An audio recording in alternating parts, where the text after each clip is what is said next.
Carney keeps giving away Canada's leverage. He just handed 50% of the revenues from the Gordie Howe Bridge to President Trump, even though Canada paid for the entire bridge. Gordie Howe Bridge, Mark Carney, after promising that he had some kind of special powers, that he could deliver wins for Canada, after handing over concession after concession, he actually hid the Gordie Howe deal with the US because he was so embarrassed by it, and rightly so.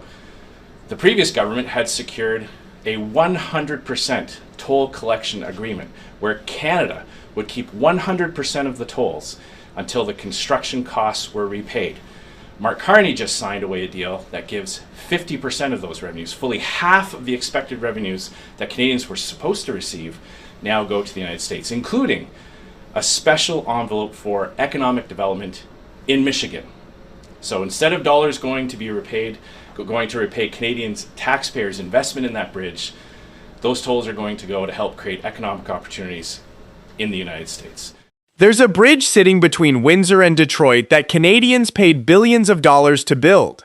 And right now it's become the center of one of the more uncomfortable political stories of the year. Not because the bridge itself is controversial. Everyone agrees the Gordie Howe International Bridge is a good thing, a piece of infrastructure that's going to move goods and people between two countries that trade more with each other than almost any other pair of nations on Earth. Sir, we're looking for more information on the deal to open the Gordie Howe Bridge. Canada spent $6.4 billion to build it. Is the Canadian debt repayment on the bridge included as expenses before profits are split with the U.S.? Well, let me say, first of all, that we're very pleased that the prospect of the bridge reopening later this month, or opening later this month. This is good for Canada, good for the United States, both in the short term and the long term. What we have with the agreement with the U.S. Is as follows. And let me start with what it isn't. It's not splitting the tolls of the bridge. It is an agreement for 15 years to split net revenues.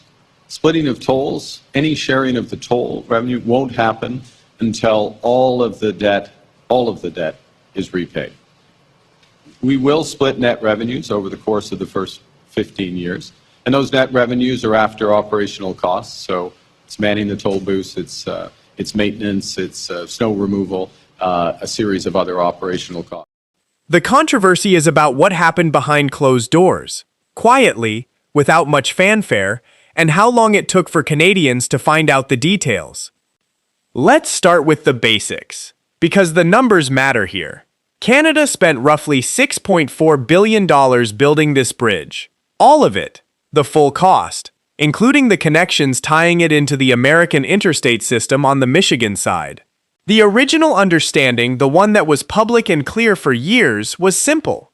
Tolls collected on the bridge would go toward paying back that Canadian investment first. 100% of the toll revenue was supposed to flow back to Canadian taxpayers until the debt was cleared. That was the deal everyone thought they were operating under. Then, quietly, something changed. Mr. Carney keeps giving away Canada's leverage.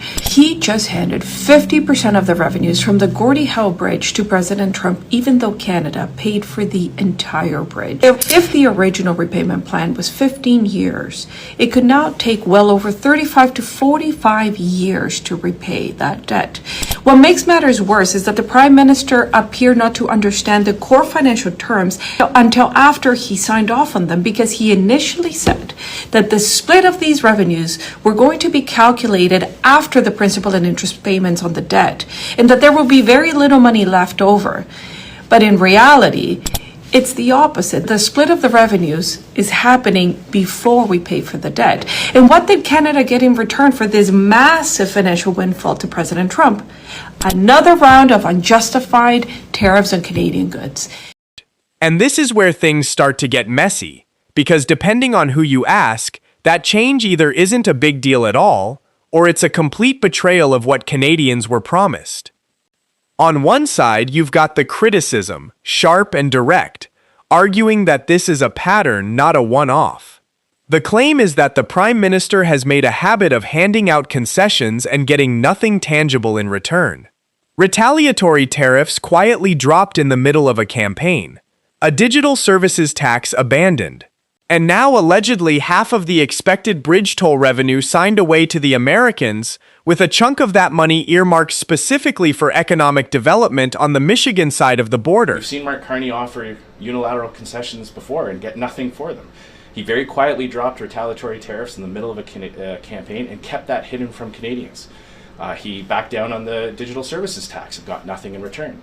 So he just gave up 50% of the toll revenues, pushing back the repayment timelines for Canadians by 15 years. Did he get anything in return? What did Canada get out of this deal? So Mark Carney has to explain to Canadians how they're better off. How are we better off losing 50% of the revenue? I mean, he's a banker. He should be able to answer these kinds of questions. I don't know too many investors that would think losing half of what you were promised is a win, unless he's got something to tell Canadians that he's keeping secret. Did he get anything back from the United States in return? Is this going to lead to a deal on CUSMA? Is this going to lead to any easing of any tariff? So far, the answer is no. Picture that for a second. Money that was supposed to come back to Canadian taxpayers instead being redirected to help fund growth projects in another country. If that's really what happened, it's easy to see why people would be furious. And the timeline pushes it further. Critics say this deal doesn't just cut Canada's share, it also pushes the repayment schedule back by around 15 years. So even the money Canada is still owed takes longer to arrive.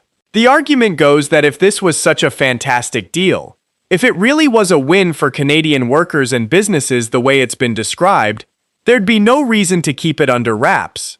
You don't hide a victory, you put it on the fridge, you point at it, you brag about it. Instead, this agreement stayed out of public view until reporters started asking pointed questions. And even then, the answers came slowly and in pieces.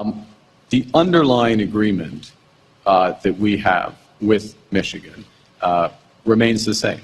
And so no sharing of tolls until all the debt is repaid. So it's a good deal for both sides. It gets things moving. And, that's in the spirit of today's announcement, which is to get things moving. Are you able to provide more information about the deal? Some sources to us and to Bloomberg and Reuters are saying it's a 50% split, I guess, once the sharing starts happening. And if this is a Canadian project, why did you have to start giving? Why did you decide to start giving some of the revenue away? The first thing is you quoted the overall amount of the capital investment of the project, around $6.5 billion. What we're talking about is very modest relative to the size of that. Okay, that's the first thing, just to give a sense. The second is that, as I'm going to repeat myself, but I think it's an important point, that it's aligned, the incentives are aligned here because the reinvestment in regional economic development on the Michigan side, mainly the Michigan side, that's obviously good for Michigan, but it's also good for Canada because it's going to reinforce the traffic. So we see the incentive alignment as a reasonable discussion. It's a good deal for Canada, good for the U.S., and it's great for both countries to have this bridge open, and we're looking forward to it. Now here's where the other side of the story comes in, because the explanation that eventually surfaced is more layered than, we just gave up half the money. According to the government's own account, there are actually two separate agreements at play here. The first is the original, underlying agreement with Michigan, and under that one, nothing has changed. There is no splitting of tolls at all until the entire debt on the bridge is repaid in full. That part, they insist, remains exactly as it always was. The second piece is a newer parallel agreement with the United States federal government, running for 15 years, that involves splitting net revenue, not gross toll revenue, and not until after operating costs are subtracted. Think staffing the toll booths, maintenance, snow removal, all the unglamorous stuff that comes with running a bridge. Told CTV News explicitly on July 12 that the splitting of profits or net revenue with the U.S. from the Gordie Howe Bridge would only happen after accounting for the debt of the bridge, but that's not what the text of the new deal says. So, was that a lie, and were you downplaying your concessions to Trump? This is a good deal. This is a good deal for Canadian businesses, workers. It's a good deal for the future of our commerce with them. The underlying agreement between Canada and Michigan remains in place. That's the underlying full text, weighty agreement. I'm illustrating the thickness of that agreement. It's in the public domain. Under that agreement, there is no splitting of tolls under that agreement, which is what I was referring to, perhaps imperfectly, but there's no splitting of tolls under that agreement until all of the debt is repaid. In parallel with this, there is an agreement in principle, which was published earlier this week, between Canada and the United States. And under that agreement, there is a sharing of net revenues after operating expenses, various other expenses, not including debt repayment. That's, I should have been clear, that's referred to in the Michigan agreement with respect to tolls, but that is under the parallel agreement. But the sharing of proceeds with the United States goes into economic development that would support traffic ultimately on the. And here's the detail that seems to get lost in the shorthand. Officials say that in the early years, once you subtract all of those operating costs, there may not be much net revenue to split at all. In fact, they've suggested it could start out negative, only turning positive as traffic on the bridge builds up over time. So which is it? 100% for Canada, or a 50-50 split handed to Washington? The honest answer, based on what's been said publicly, is that it depends on which pot of money you're talking about. And that ambiguity is exactly the problem. When you're explaining a deal involving billions of taxpayer dollars, it depends on which agreement you mean is not exactly a confidence-inspiring answer, especially when the first attempt at explaining it, delivered casually at a summer event, left out the distinction between the two agreements entirely and had to be walked back and clarified afterward. That walk back is really where the political heat is coming from. It's one thing to have a complicated deal. Complicated deals happen all the time in international trade and infrastructure. It's another thing entirely to describe that deal to Canadians in a way that turns out to be incomplete, and then admit, days later, that you probably could have explained it more clearly. Once that admission is out there, every follow-up question gets sharper. Was the vague explanation an honest simplification, or a convenient one? Did Canada get anything concrete in exchange for however much of that revenue is actually being redirected? Easing on tariffs? Progress on the broader trade relationship? So far, the answer being pointed to is no, not really. At least nothing that's been laid out publicly. And that's the real crux of it. Not just what the deal contains, but whether Canadians were given a straight answer about it from the beginning, and whether they're getting one now.